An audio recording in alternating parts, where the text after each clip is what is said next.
Imagine um espaço menor que um caixão. Agora, imagine ficar preso nesse espaço por 2 meses inteiros, sem luz, sem silêncio, sem saber se o dia seguinte existiria. Você não pode se mover livremente, não pode se levantar, não pode respirar fundo. O ar é quente, pesado, espesso, um cheiro impossível de ignorar. Tão forte que, segundo relatos da época, podia ser sentido a quilômetros de distância, mesmo quando o vento soprava na direção oposta. Essa não é uma metáfora histórica, era a realidade cotidiana dentro dos navios negreiros que cruzaram o Oceano Atlântico por mais de 300 anos. Na escola, aprendemos que africanos foram trazidos para as Américas. Aprendemos datas, nomes de países, termos genéricos, mas quase nunca paramos para olhar como essa travessia realmente aconteceu, porque quando olhamos de perto, percebemos algo ainda mais perturbador. Esses navios não eram improvisos, não eram caóticos. Eles eram planejados, projetados com régua, cálculo e frieza. Eram prisões flutuantes, máquinas de lucro, sistemas perfeitamente ajustados para explorar o corpo humano, até o limite da sobrevivência. Os portugueses chamavam esses navios de tumbeiros, tumbas que se moviam sobre o mar. E hoje,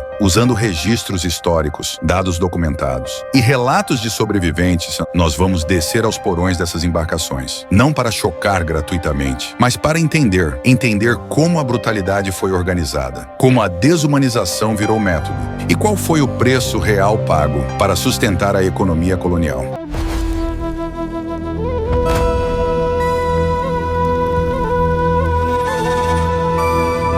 A matemática do lucro. Para compreender o horror, é preciso abandonar emoções por um momento e olhar para números. Entre os séculos 16 e 19, mais de 12 milhões e 500 mil pessoas africanas foram sequestradas, vendidas e embarcadas à força em navios negreiros. Mas o número que mais importa não é quantos entraram nos navios, é como eles foram distribuídos lá dentro. Os traficantes não viam pessoas, viam unidades. Cada corpo era um cálculo, cada centímetro de espaço era lucro.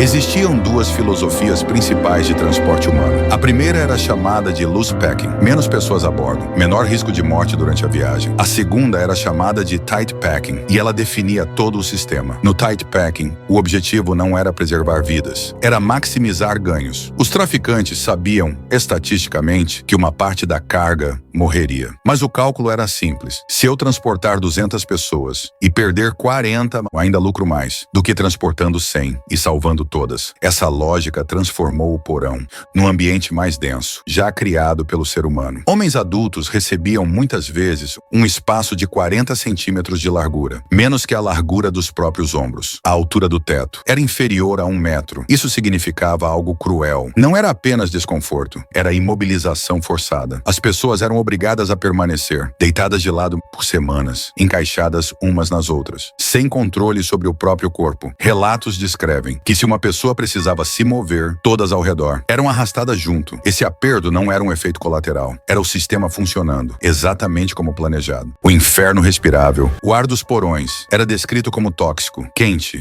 úmido, sem circulação. Alguns registros afirmam que velas acesas se apagavam sozinhas, por falta de oxigênio. Não existia saneamento, não existia limpeza, não existia privacidade. Dejetos humanos se acumulavam no chão, misturados com sangue, vômito e suor. As pessoas permaneciam presas por correntes, sem força para se afastar da sujeira, sem possibilidade de higiene. O resultado foi previsível. Doenças se espalharam rapidamente. A mais comum era a disenteria, uma condição que causava dores intensas, diarreia severa e desidratação extrema. Na época, os médicos chamavam isso de fluxo de sangue. Para quem estava acorrentado ao chão, era praticamente uma sentença de morte. O sobrevivente Olaudá Equiano descreveu esse momento em suas memórias. Ele escreveu que o calor, o aperto e o cheiro tornavam a respiração quase impossível, que muitos adoeciam ao mesmo tempo e que os mortos permaneciam entre os vivos por horas ou dias. As viagens duravam, em média, de 35 a 50 dias, dias que pareciam não terminar. Durante esse período, os traficantes permitiam que alguns cativos subissem ao convés, mas não por humanidade. Eles chamavam isso de dança. Na prática, era exercício forçado. Pessoas famintas, doentes e acorrentadas eram obrigadas a pular e se mover, sob ameaça de chicotadas. O motivo era simples. Corpos debilitados valiam menos dinheiro nos leilões. Tubarões e controle pelo terror.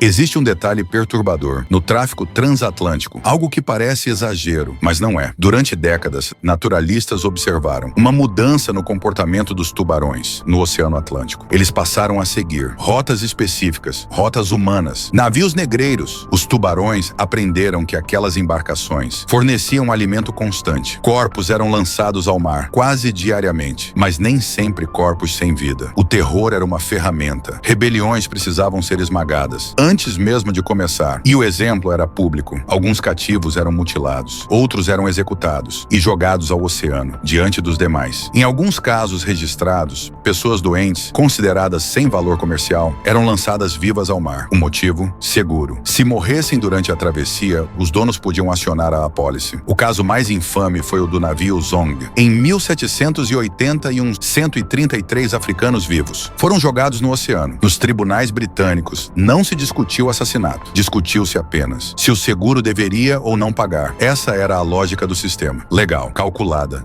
desumana. Chegar não era sobreviver.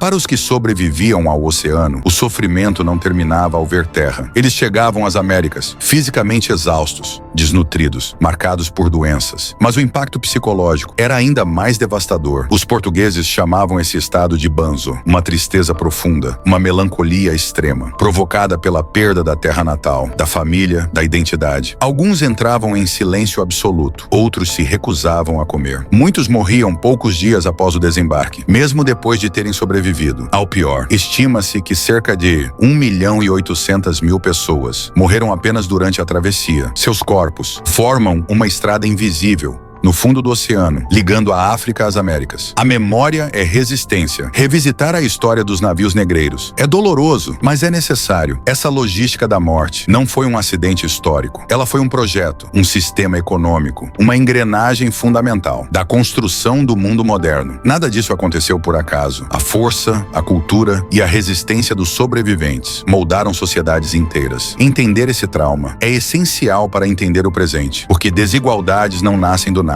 Elas têm origem, têm rota, têm história. Se este conteúdo te fez olhar para o passado com outros olhos, compartilhe. Porque o esquecimento também é uma forma de violência.